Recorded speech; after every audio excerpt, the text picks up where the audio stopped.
Hi everybody! In this video I'm going to talk about how to handle bullying at school. There is a phrase that says, if you turn and face the other way when someone is being bullied, you might as well be the bully too. Bullying has become a common problem and a threat at school. However, now we have some ways to handle it. According to Stop Bullying, bullying is unwanted, aggressive behavior among school children that involves a real or perceived power imbalances.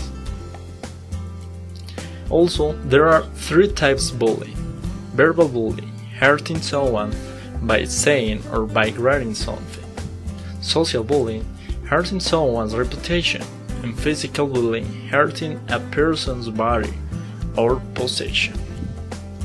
To contextualize bullying, imagine that your child is a bullying victim. What would you do to handle this situation? Do you know what can the school do? Fortunately, now there are many ways to handle bullying at school, and I will talk about some of them.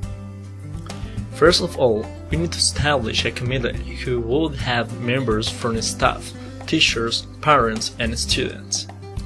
We will have main groups thinking about how to prevent and handle bullying.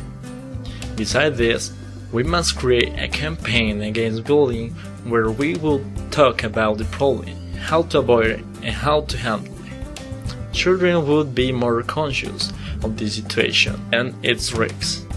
Also, they will know how to attend or help someone or themselves in a bullying case. Moreover, another way to handle bullying is to give the students an anonymous survey where they can answer some questions about bullying. This survey will be very useful to know many things, such as how much students know about bullying, how many victims there are, and how many students have done bullying for someone. Furthermore, after schools identify victims and bullies, they should help them to overcome the problem and to stop bullying.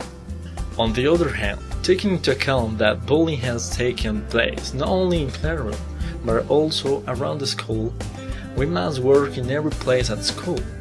Thus, we have to supervise playing areas during breaks, looking for possible bullying cases or power imbalance. Also, we must set some class rules against bullying and identify if there is some type of bullying inside the classroom. Therefore, we must identify and confront students who bully others and their victims. To sum up, bullying has become a problem at school, but now we have some ways to handle it in a specific or a general way. Hence, schools should, through a process of consultation involving staff and students, develop anti-bullying strategies, which should create groups and campaigns against bullying, inform people about the problem and its risks, identify students who bully, and give assistance to bullying victims.